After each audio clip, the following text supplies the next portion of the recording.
Barada Richard Eliezer membacakan surat permintaan maaf dan penyesalan selesai persidangan perdananya terkait kasus pembunuhan Brigadir J pada Selasa hari ini. Dalam surat tersebut, Baradae mengucapkan duka cita terkait meninggalnya Brigadir J kepada pihak keluarga. Selain itu, Baradae juga menyesal atas perbuatannya kepada Brigadir J. Namun ia mengaku bahwa apa yang dilakukannya tersebut hanyalah bentuk ketidakberdayaan dirinya untuk membantah perintah dari atasannya, yaitu mantan Kadif Propam Polri Verdi Sambo. Di sisi lain, terkait surat tersebut ada fakta-fakta yang melingkupinya dan berikut yang coba dirangkum oleh tribunnews.com.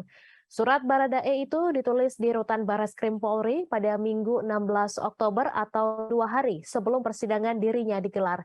Hal tersebut diketahui ketika Baradae akan mengakhiri pembacaan surat tersebut. Minggu 16 Oktober 2022, Rutan Barreskrim akhir Baradae membaca surat.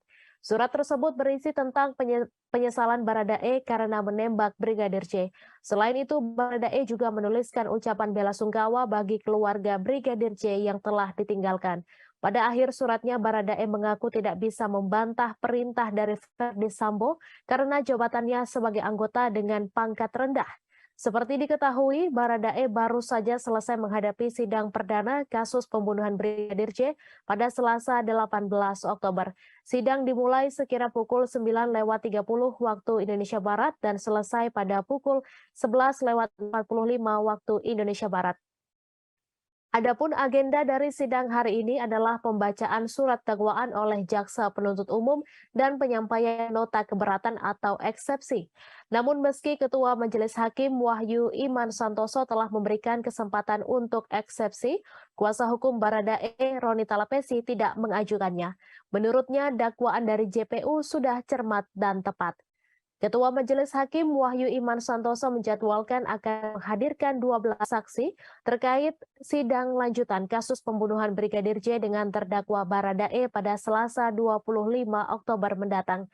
Adapun 12 saksi tersebut yaitu Kamarudin Simanjuntak, Samuel Huta Barat, Rosti Simanjuntak, Maharesa Rizky, Yuni Artika Huta Barat, dan Devianita Huta Barat, serta Novita Sari Nadea, Rohani Simanjuntak, Sangga Parulian, Roslin Emika Simanjuntak, Indrawan Pasaribu, dan Vera Simanjuntak. Ketua Majelis Hakim pun meminta agar 12 saksi tersebut dapat dihadirkan oleh jaksa penuntut umum. Kemudian Wahyu meminta agar jaksa penuntut umum berkoordinasi dengan Kejaksaan Tinggi Jambi dan Pengadilan Negeri Jambi terkait pemberian fasilitas bagi 12 saksi. Selain itu, bagi saksi yang berada di wilayah DKI Jakarta diminta untuk dihadirkan di ruang sidang Pengadilan Negeri Jakarta Selatan. Wahyu pun memberikan waktu 1 minggu bagi jaksa penuntut umum untuk memproses penghadiran 12 saksi tersebut. Permintaan Ketua Majelis Hakim itu pun disanggupi oleh jaksa penuntut umum.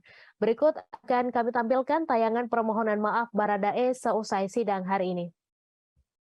Sedalam-dalamnya untuk kejadian yang telah menimpa almarhum Bang Yos.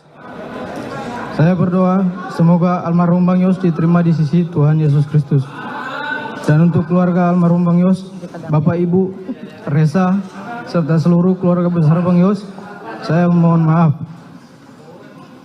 Semoga permohonan maaf saya ini dapat diterima oleh pihak keluarga.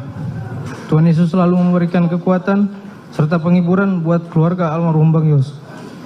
Saya sangat menyesali perbuatan saya, namun saya hanya ingin menyatakan bahwa saya hanyalah seorang anggota yang tidak memiliki kemampuan untuk menolak perintah dari seorang jenderal. Terima kasih. Minggu 16 Oktober 2022, Rutan Barreskrim.